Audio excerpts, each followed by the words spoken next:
In life, everybody makes mistakes, but in fantasy football, there are 6 specific rookie mistakes that a lot of your Buffoon league mates are going to make, and you want to avoid making yourself. So we are not going to waste any time. We're going to break down some of the biggest mistakes that new fantasy players make. Leave a like if you enjoy, subscribe if you enjoy, comment down below. I'll answer it. Let's get into mistake number 1. And the biggest mistake I see new fantasy players make is drafting a second quarterback or a second tight end if they've already spent up at the position, specifically in home leagues that are not super flex, not tight end premium type of formats. If you guys are new to fantasy, I definitely understand where this temptation comes from, but here is an easy way to follow this rule. If you have already spent up at the quarterback position or at the tight end position, and at quarterback, we're talking Dak Prescott and up in current ADP. At tight end, we're talking George Kittle and up at current ADP. Do not draft a second option. In leagues where it's regular scoring, it's not a super flex, it's not a 2 tight end league, is what I'm talking about specifically. But this is how the casual fantasy player thinks. Let's say they draft CJ Stroud in round 5 of their fantasy drafts. You are inherently making the bet that CJ Stroud will be a positional advantage by spending premium top 5 round draft capital on a quarterback. Therefore, if CJ Stroud, let's say, busts, you're going to have a hard time making up that ground anyways because you already spent a really high pick on him. So there's no need, in my opinion, to invest an 11th round pick into Jared Goff. If CJ Stroud busts or if he gets injured, there's a good chance you're going to have an uphill battle to win your league anyway. If he does miss a couple of games, you can stream off the waiver wire, you can trade for an additional quarterback, or trade CJ Stroud himself for another quarterback option to upgrade. And if you're thinking, oh, what about CJ Stroud's bye week? What am I going to do when he's on bye? Please do not draft a backup quarterback just to cover your quarterback's bye week. Week 14 specifically is when CJ Stroud is on bye in this example. You head to the waiver wire in week 14. You go pick up Baker Mayfield, you pick up Derek Carr, you pick up Drake May, you pick up Bo Nix, whoever you need to pick up just to get by for that week. And that would be the only time that you would have a second quarterback on your roster throughout the duration of the year. If you draft a second quarterback or a second tight end after spending premium capital on this position, you are essentially wasting a roster spot by holding a second quarterback. Say, for example, you miss out on the elite quarterbacks and you take Tua Tagovailoa instead of spending up at that position, Jared Goff, maybe Matthew Stafford, somebody later in the draft.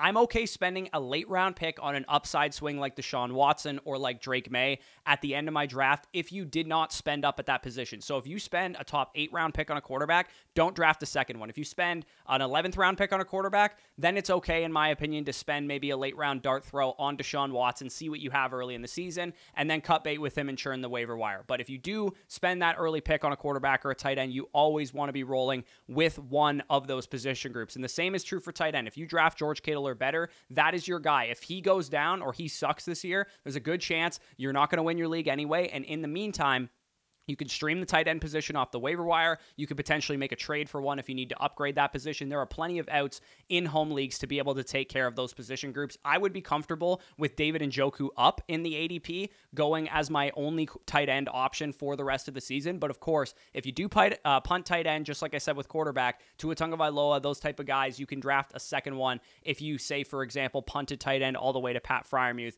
and you wanted to take an upside swing on Noah Fant later. It's all about how you allocate your pick capital. That is the big mistake a lot of fantasy players make. You spend a 3rd round pick on a quarterback. You should not draft a quarterback for the rest of the draft. You do not want to burn bench spots if you draft a upside onesie very early on in your draft. So, mistake number 2 is hammering running backs in the dead zone is a major mistake that a lot of new fantasy players make. We have talked about the running back dead zone a lot this offseason in our strategy videos, which you can check out. So I will keep this brief for new viewers. The running back dead zone, if you don't know what it is, refers to rounds 4 to round 7, about running back 15 to 25 in ADP positionally, where the hit rates are poor at the running back position. The types of running backs that go in the dead zone are guys that we think will get elite volume, like Miles Sanders last year, for example, or Alexander Madison last year, for example. The dead zone, in my opinion, this year starts with older running backs who are probably washed, like Joe Mixon, Alvin Kamara, David Montgomery, James Conner. Guys like that is where the running back dead zone is this year. If those running backs go off the board in round 3 or round 4 of your fantasy draft, then the dead zone is alive and well in the league that you guys play in. If those guys slide to round 6, round 7, where they go in sharper leagues like Underdog, then the dead zone theory is definitely less applicable. The running backs inside the the dead zone hit at just a 35.56% rate since the year 2015, as opposed to the wide receiver position, who hit at a 47% rate in that same area of the draft. And not only that, the running back position actually hits at a higher rate in rounds 8 to 10 than it does in rounds 4 to 7, because you don't need nearly as big of a hit to return on that ADP cost. The NFL is the law of averages. It does not produce 25 RB1 upside players every single offseason, every single regular season. There's usually 5 to 10 guys who separate themselves among the rest of the running back position. Obviously, our goal is to predict which 5 to 10 guys those are, but the guys that stand above the rest and the remainder of the NFL just running running back by committee and kind of using any running back interchangeably is how you get caught up in the dead zone theory, because there's not going to be 25 RB1 upside guys in the NFL every year. And in addition, running backs also miss time due to injury more than wide receivers do. As you can see on the screen, they miss about 3 games per season, as well as getting a serious injury about 20% of the time, as compared to wide receiver, where those miss rates or those injury rates are a lot lower. So this is why we don't take 3 to 4 shots in the running back dead zone. We don't draft 2 wide receivers to start our draft and an elite quarterback and say, oh crap, I got to catch up at running back now. I'm going to draft 4 straight running backs round 4 to 7. You're walking right into the dead zone. Statistically, it is proven to be the better play to take your running back early, avoid the round 4 to 7 range. And if you still don't have running backs, let's say you started as 0 RB and you have no running backs through 7 to 8 rounds, then you hammer out running backs late on in the draft, churn the waiver wire, make some trades later on, whatever you have to do. So if you are a new fantasy player and you only have 1 running back through the first 6, 7 rounds of your fantasy draft, or maybe even 0 running backs before round 4 or 5, don't panic. Your goal at this point is to just draft the best player available. You can always make trades. You can always add waiver claims. You can always take late round shots at the running back position. Your goal at this point in time is to win the other positions on your roster. If it's a 1 quarterback, 2 running back, 2 wide receiver, 2 flex, 1 tight end league, you want to win every other fantasy position on your roster other than running back to make your team as best as it can possibly be. Take the best player available always. If that dictated that you only took 1 running back through 7 to 8 rounds, guess what? You just drafted a hero RB team, and we have an entire group of strategy videos on our YouTube playlist there to check out if you want to draft hero RB, double hero RB, or 0 RB teams. The goal is to be strong at quarterback, wide receiver, tight end, and your flexes, especially in any kind of PPR format, and avoid the running back dead zone in the process. So, mistake number 3, this is a huge one.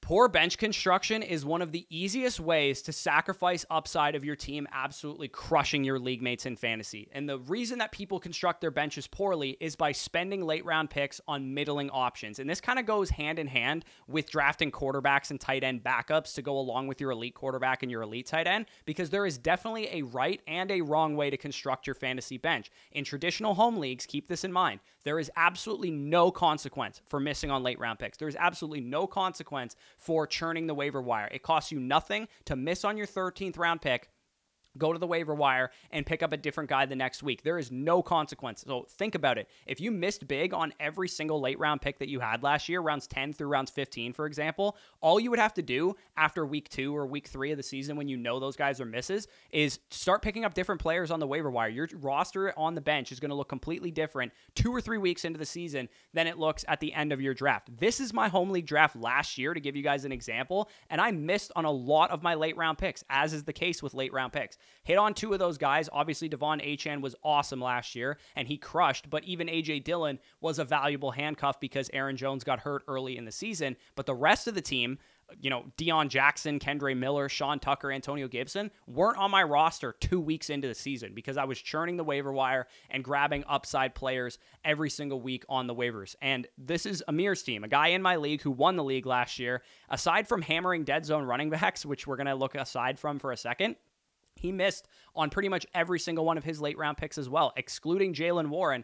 Every single one of these guys was not valuable last year. Dalvin Cook, Alan Lazard, Marquez Valdez-Scantling, Clyde Edwards-Helaire, Chase Claypool. These were pretty much all misses for his team, and he still was able to win the league because obviously his starting roster was good and he was able to churn the waiver wire. So in best ball, a little bit of a different story because guys like Josh Palmer and Wan'Dale Robinson and these low upside plays can give you spike weeks in a format where you don't have to choose who to start and who to sit. But in Sleeper, ESPN, Yahoo, NFL Fantasy, CBS leagues, your goal is to spend late round picks on upside only guys that can eventually crack your lineup if they hit their upper range of outcomes. Because if you miss, you just cut bait and you churn the waiver wire. So let's say through 9 rounds, on your fantasy roster, you have 2 running backs, you have 5 wide receivers, elite tight end, and elite quarterback. At this point, your league is, let's say, a 1 quarterback, 2 running back, 2 wide receiver, 2 flex, 1 tight end league.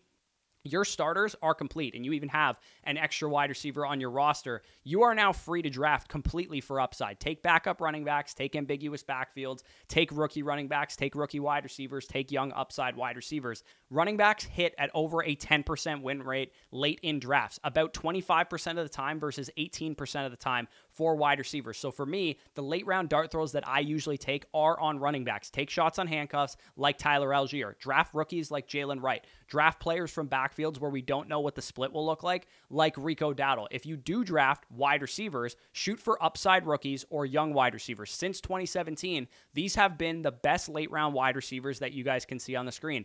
44% of them were rookies. So at wide receiver, if you're going to shoot for late round upside, shoot on rookies and maybe a year 2 or a year 3 upside play in the rookies, because the only reason they're going late is because of unknowns. And if you can get access to some upside via those unknowns, it's definitely an advantageous play to make. Proper bench construction in shallow league formats, especially to line your bench with upside at wide receiver and at running back, are always a smart investment. Again, if I didn't draft a tight end until round 11, I'd be okay taking a backup tight end. Or if I didn't draft a quarterback until round 13, I would be okay taking another quarterback late. But I personally like allocating just 1 roster spot, 2 quarterback and 2 tight end in traditional 1 quarterback, 1 tight end leagues, and then swinging at wide receiver and running back late. This has the great benefit also too that in season, your bench has a bunch of breakout stars on it and you can't even get them into your lineup. And at that point in time, as I talk about throughout the year in my trade targets videos, you can take, let's say, Zay Flowers, who you drafted in round 5,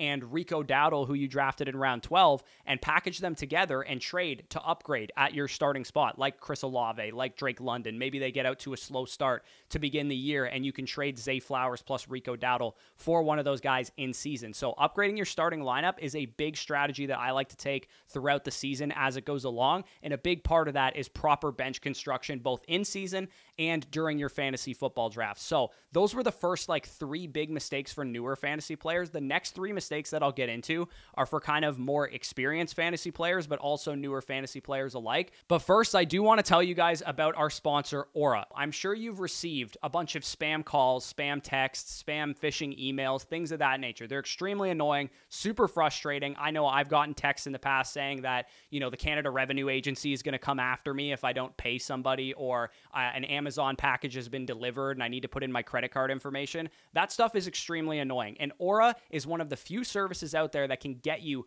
off of these email address lists and off of these phone number phishing and robocaller lists. Big companies can't keep your data safe anymore. If you guys check out this recent report here, AT&T revealed that 70 million of their users' social security numbers, call, and text records were breached. Stolen logs also included people who weren't even AT&T customers. They were calling or texting somebody who was, and that's how their information was exposed as well. Using Aura can protect you and your family. Aura alerts you if they find breached data like your phone number, like your social security number, like your email address, or even your credit card information. They give you fast fraud alerts when people try and use your data. If somebody's trying to use your social security number or your credit card online, they have a 24-hour US-based call center that you can call and make sure that your data is safe, your credit, your banking information, all of that stuff is protected, especially if you use 1Password or a couple of passwords for everything.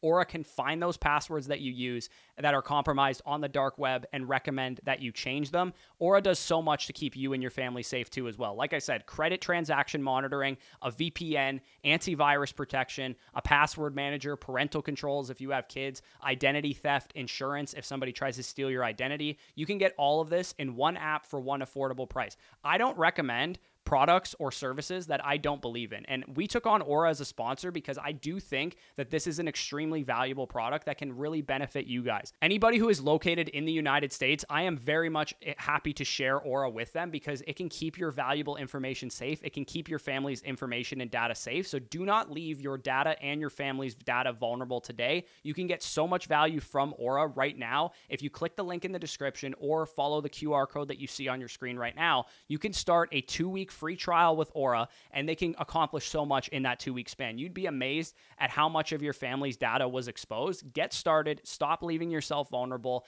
to data breaches, to robocallers, to spammers, and all the stuff that I mentioned already. Go to aura.com/fantasy stock exchange or click the link down below in the description box to start your 2-week free trial today. Want to thank Aura for sponsoring today's video. Let's get into the next big mistake that everybody makes in fantasy football drafts, specifically newer players. But again, we're talking more experienced kind of concepts here. And that is drafting uncorrelated fantasy teams is a big reason why you don't win your fantasy football league. Correlation means so much more in home leagues than people think. Everybody talks about it in best ball, but nobody thinks it matters in home leagues. And if you don't know what I mean by correlation, I'm going to give you 3 examples with why correlation matters a ton in your home leagues and a couple of ways you can actually execute this. So, method 1 of correlation is stacking. Obviously, I'm sure you guys probably know what I'm talking about if you're an experienced fantasy player, but if you're new, let's say you love CeeDee Lamb this year. You're going to draft him 1st overall, 2nd overall, wherever you want to draft him. An easy way to correlate that bet that you're making on CeeDee Lamb, because every pick that you make in your fantasy drafts is inherently a stance or a bet that you're making on that player. An easy way to correlate that bet, if you are right about CeeDee Lamb to take him as high as you took him, is by drafting Dak Prescott as well. Because if you thought that CeeDee Lamb was going to crush, then there's a good chance his quarterback will also have a good season as well. The 2 successes are dependent or correlated with each other. That's why this stack was so profitable in 2023, for example. If you had Dak Prescott on your team, 13.8% win rate. If you had CeeDee Lamb on your team, 19.3% win rate. If you had both of them on your team, 28.4% win rate. And as you can see, without CeeDee Lamb, Dak Prescott wasn't nearly as valuable as he was with CeeDee Lamb. So correlating the number of things that you need to get right minimizes the total number of stances that you are taking. And that means that you only need to be right about a couple of things to actually win your league. You had a 28.4% chance of winning your league just by having CeeDee Lamb and Dak Prescott on your roster. Your inherent odds of winning a league are 8.3% or 1 divided by 12. So you tripled your win rate just by having those 2 players. So if you draft Tyreek this year, consider drafting Tua Tagovailoa later. If you draft Garrett Wilson this year, consider drafting Aaron Rodgers later. Method 2 of correlation is betting on the offense rather than specifically stacking up quarterback and wide receiver or quarterback and tight end. This one is really easy too. If you take Tyreek Hill 3rd overall in your fantasy draft, you are inherently thinking or betting that the Dolphins will be really good this year.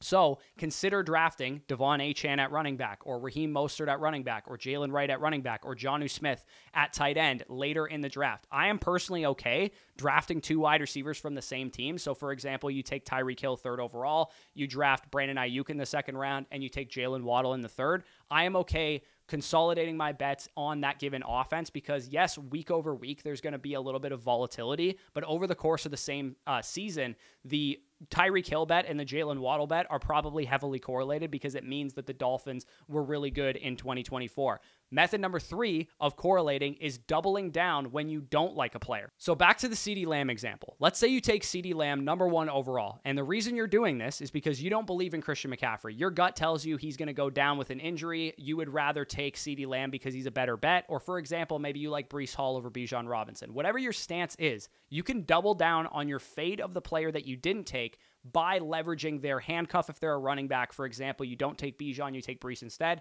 You could take Tyler Algier later, making yourself right twice that if Bijan does get injured and you thought he was going to get injured, for example, then you are directly and indirectly benefiting from your league mate's misfortune who took Bijan Robinson. And same goes with Christian McCaffrey. You could take Elijah Mitchell or Jordan Mason later on in the draft. So we all have stances for fantasy. I realize that. You guys probably like players that I don't like. I don't like players that you probably like. We all have targets. We all have players we're avoiding. The goal is not just to make yourself right when you get these things correct. It's to make yourself right twice. So like I said, you fade CMC at 101. Consider drafting Elijah Mitchell later on in the draft. You fade Bijan Robinson at 106 for Breece Hall, then consider drafting Tyler Algier later. Maybe it's within a position group as well. For example, I don't like Keenan Allen this year. I think he's old, he's out of shape, he's injury prone. I am taking a lot of Rome Odunze as a result. That is leverage against the stance that I'm taking against Keenan Allen, because if Keenan Allen sucks this year, there's a good chance it's because Rome Odunze was really good as well. So keep that in mind when you're making picks, what types of ways you can correlate your bets so that they hit, not only by simply stacking or betting on the offense, but you also potentially make yourself right a second time by betting against the players that you are passing on. So if you think about it from a betting standpoint, it's much easier to hit a 3 or a 4-leg parlay than it is to hit a 10-leg parlay, for example. That is the principle that you're implementing here, and correlation is extremely important, especially in best ball. And if you guys do want to do some best ball drafts, dominate your fantasy league, dominate your home league buddies, head on over to Underdog Fantasy. The best way to get practice for your home league drafts is by doing best ball drafts over there. There's a ton of paid drafts going on. The ADP is really sharp. It gets you a good idea for strategy, gets you a good idea for mock drafts that don't just have bots in them. And also, when you sign up using the promo code FSE and you make a $10 deposit, we will send you our draft guide totally for free. We will send you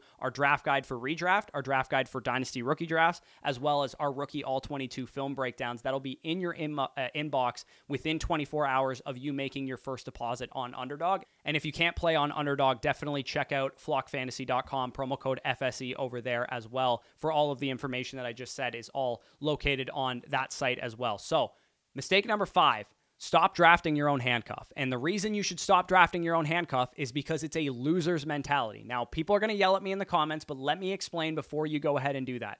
If you draft an early round running back who has a known handcuff, let's say Bijan Robinson has a known handcuff of Tyler Algier, keep in mind how hard it is to win a fantasy football league. In a 12-man league, you got an 8.3% chance. In a 14 or a 16-man league, it's even more than that. If it's a big best ball tournament, it's even harder than that. If it's an 8-man league, of course, you have a little bit easier of a chance of winning.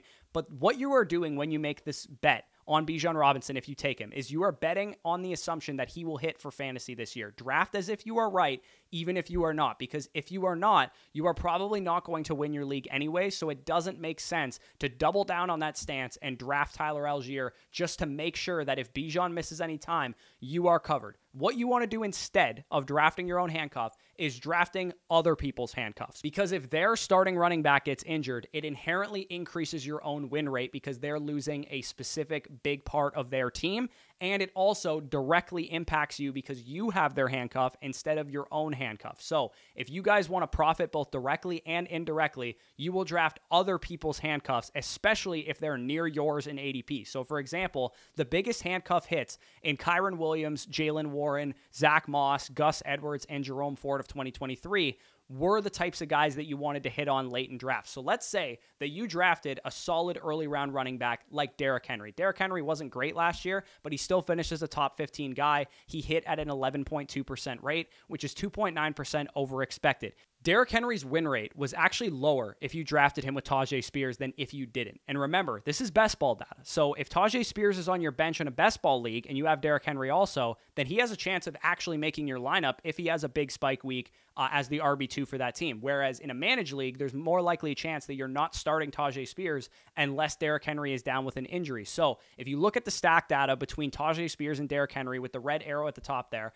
it is a 0% win rate to have both of them. It was only a 39 team sample size, but when you look at Tajay Spears without Derrick Henry, it was an 11.2% win rate. If you drafted a different handcuff, not your own, Jerome Ford, for example, who obviously was a hit last year because Nick Chubb got injured, then you ended up increasing your win rate to 17.2%. So if you are going to draft handcuffs, it should not be your own. It should be other people's handcuffs. Now, you might be thinking, well, of course, Derrick Henry and the Tajay Spears example works out because the only reason that didn't work was because Derrick Henry didn't miss any time. Okay, let's look at Nick Chubb, who did get injured last year. A prime example would have been draft Jerome Ford behind Nick Chubb in case Nick Chubb went down. And Nick Chubb, in fact, went down last year. So if you had Jerome Ford behind him, that would increase your win rate, right? No, it actually decreased your win rate to have both Nick Chubb and Jerome Ford on your team. You had a 2.1% win rate with Jerome Ford and Nick Chubb on your team. You had a 3.8% chance if you just had Nick Chubb without Jerome Ford. It was lower win rate with Ford than it was without. It would have been a higher win rate instead of taking Jerome Ford had you taken Zach Moss, for example, somebody else's early round running back handcuff, specifically Jonathan Taylor's, who went very close to Nick Chubb in overall ADP. And I would say you also get bonus marks here if you combine tip number 4 and tip number 5, which is correlate your bets and also don't draft your own handcuffs, because if you, for example, passed on Travis Etienne in favor of Isaiah Pacheco in the late second round of your fantasy draft, then draft Tank Bigsby in round 15. Make yourself right twice by passing on ETN. You'll inherently be a right for taking Pacheco. Making yourself right twice would be maybe the reason you pass on Travis Etienne is because he gets injured and Tank Bigsby takes over his workload. So definitely something to keep in mind when it comes to your fantasy drafts. Tip number 6, do not draft kickers and defense until the final 2 rounds of your draft. If you're in a fantasy draft, if you're a new fantasy player, the reason you don't want to spend high picks on kickers and on defenses is because they are high variance positions both year over year and week over week. It is very easy to stream a kicker off the waiver wire every single game. It is very easy to stream a defense off the waiver wire every single game. And streaming just means that you're going to pick up a defense that has a good matchup and play them each and every week. With kickers, what I like to do is target high over-under games, good offensive game environments, specifically a kicker from a good offensive team as well makes a lot of sense. With defenses, you just pick on bad quarterbacks. You pick on low-scoring game environments. You pick on offenses who turn the football over a lot. And it's just bonus points if the kicker or the defense is a actual good real-life kicker or good real-life defense. It's the most replaceable position in fantasy football. So if you do still play with kickers and defenses, I get it's nice to have Justin Tucker or whatever, or the Ravens defense, but if you're diligent and you're a committed fantasy manager, you can very easily create a better kicker production spot in your lineup by streaming good matchups and picking your spots to pick good defenses, pick good kickers every single week. I literally break down the best streamers at defense and kicker in the Matchups That Matter video every Thursday throughout the season. So definitely be sure to subscribe to the channel to make sure you get access to that if you still play with defenses and with kickers. So lots of value packed into this video. Hopefully you guys did learn something here. I always learn something every time I do this video, even though I've been playing fantasy for a long time. I'm 100% confident that you learned something here. So if you did, leave a like down below, subscribe to the channel. If you are new around here, we got everything you need to help you take down your fantasy football league mates this year. You will get even more value in our draft guide though. As I mentioned previously, head to underdogfantasy.com, follow the link down below in the pinned comment, use code FSE when you sign up, deposit a minimum of $10 and get our draft guide and our rookie guide and our all 22 film breakdowns for free. In 2024, you can't even get a Big Mac combo for $10 anymore, and we can help you win your fantasy league for just $10, and you can win money with that $10 when you sign up for Underdog with it. And if you already have an Underdog account, or maybe you did this last year and that's why you can't get our draft guide this year, sign up a friend, sign up your spouse, sign up a family member, and have them forward you the email access to the draft guide. And if you can't play where you live in Underdog Fantasy, head to flockfantasy.com, use code FSE to get all of our rankings, all of our draft guides, all of our bonus content over there. Start your 7-day free trial today, and also sign up for a monthly or an annual subscription. Get 30% off with that code FSE. And support for this video came from Aura. Like I said, protect your families with the best cybersecurity out there for a fraction of what you think it should cost as well. It's a very affordable app, very affordable service, and follow our link in the description down below, aura.com/fantasy stock exchange, to get started on your 2-week trial today. Head down below there if you guys are interested. But with that being said, peace out, and we'll talk to you soon.